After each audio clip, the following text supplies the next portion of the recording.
Hello，我係 Edmond，我係 Cynthia，歡迎嚟到 Novella Wealth 嘅 YouTube Channel。今次係 RESP Part 2。相信大家都應該睇咗我哋嘅 RESP Part 1㗎啦。如果未睇嘅話呢，就俾10分鐘你喺呢度睇一睇啦。上一次我哋會講過嘅就係 RESP 係啲咩嚟㗎啦。咁 Edmond 今日我哋會講啲咩啊？哇！今日呢，我哋就會詳細咁解釋到底政府嘅補貼係仲有啲咩細節呢？同埋你真係去開一個教育基金嘅戶口嘅時候，到底有咩部署啊？有啲咩要注意？有啲咩策略係可以幫得到你嘅呢？事不宜遲啦，我哋即刻去片。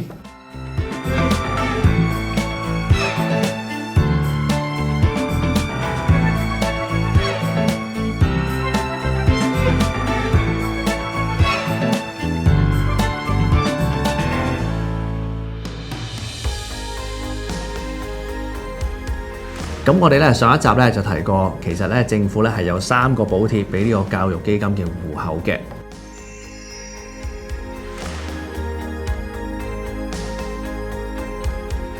譬如話好似個 CESG 咁樣啦，我哋個小朋友一出世，我哋就走去買咗呢一個嘅教育基金俾個小朋友呢個受益人嘅時候呢，每年擺咗2500蚊落去，咁我哋每年呢個福利呢就會有大概500蚊啦，一路到個小朋友去到大概14歲度呢，就可以攞足晒嗰7200蚊嘅補貼噶咯喎。咁但係呢，有人就會問啦，喂，如果我個小朋友一出世嘅時候，我未去做教育基金呢一樣嘢嘅時候，咁點算啊？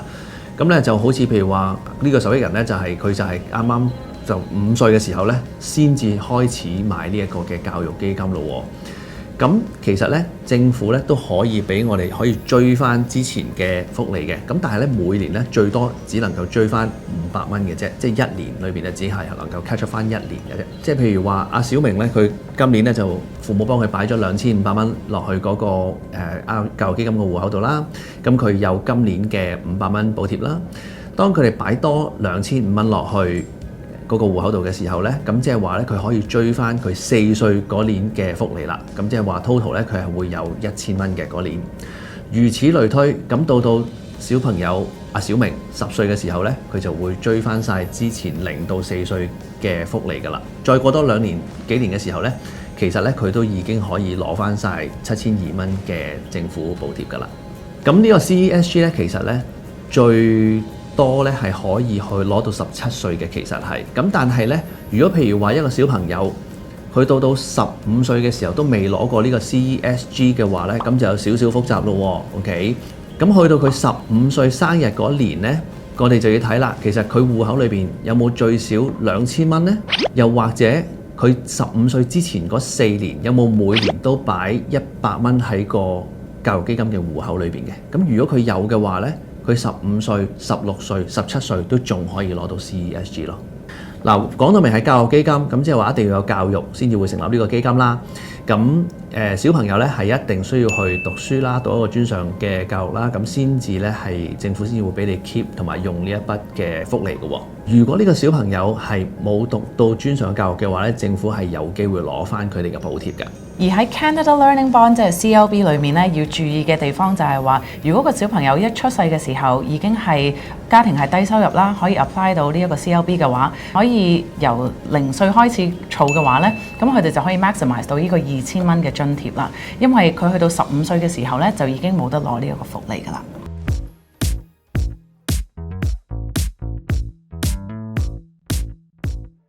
好啦，咁我哋儲咗咁耐錢，當然係要諗下點樣去幫個小朋友攞翻啲錢出嚟去讀書啦。咁其實喺 RESP 戶口裏面咧，係分成幾部分嘅，一個就係本金嘅部分啦，我哋叫佢做 PSE。另外個部分就係叫做 EAP 啦，就係包括咗政府嘅補助啦，同埋投資賺咗翻嚟嘅錢都係喺 EAP 裏面嘅。咁我哋首先講一講啦，個 PSE 啦，嗰個本金部分嘅話咧，其實到個小朋友讀書啦，咁佢哋去攞翻錢出嚟去讀嘅時候，可以啲錢直接入翻申請人嘅戶口啦，或者可以俾翻個小朋友嘅戶口，又或者係可以直接俾佢去讀書嗰間學校嘅。咁呢3個地方都可以直接去入啦。咁但係如果講緊 EAP 嘅話咧，咁就有啲唔同啦。因為 EAP 嘅話咧，嗰啲錢要攞翻出嚟，就要一係就直接俾小朋友嘅戶口裏面，又或者係要直接去交學費嘅。咁所以大家都要留意住就係呢2個部分有啲咩分別啦。另外一樣唔同嘅嘢咧，就係 PSE 咧，因為係本金啦，所以你攞出嚟嘅時候係冇打稅呢一樣嘢啦。咁但係如果係講 EAP 嘅話咧，如果係攞出嚟擺喺小朋友嘅戶口咧，咁就係打小朋友嘅稅。但係大家都知啦，如果喺當時佢去返學，亦都係冇 income 嘅話，咁變相咗都唔需要點樣去打稅㗎啦。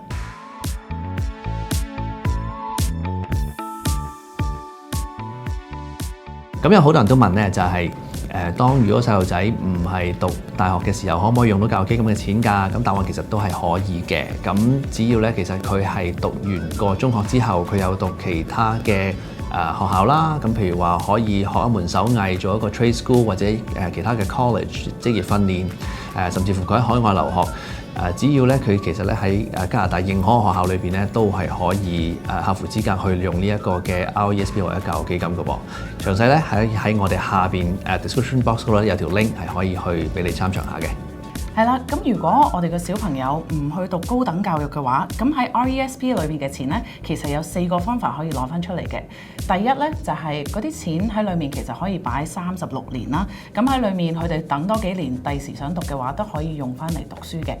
第二樣咧就係話我哋嗰個受益人咧都可以去轉嘅，咁而新嗰位受益人咧就需要係申請人嘅另外一啲仔女啦，而佢哋亦都需要係21歲以下嘅。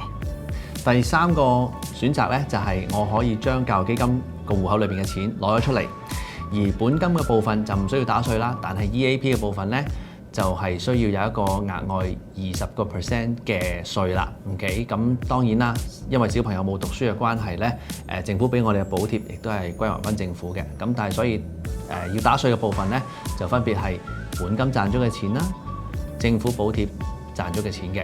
而如果想慳翻呢20% 嘅時候咧，第4個選擇啦，就係將賺咗嘅部分咧，就係全數擺入去我哋嘅 RRSP 裏邊，咁就可以慳埋嗰20% 稅啦。政府咧都係會攞翻個補貼嘅，但係最緊要一樣嘢就係 make sure 我哋嘅 RRSP 個退休計劃裏邊咧係有位俾我哋擺入去咯。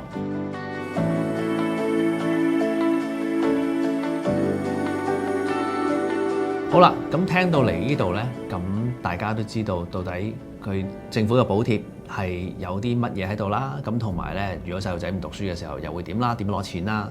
咁輪到我哋要去講嘅咧，就係 RESP 點樣去部署啦？點樣去放錢咧？點樣投資係為之最好咧？嗱，咁我哋其實咧都做咗幾個個案俾大家睇嘅喎。假設一個小朋友如果佢一出世嘅時候咧就買呢一個嘅教育基金啦，咁每年咧就放2500蚊落去。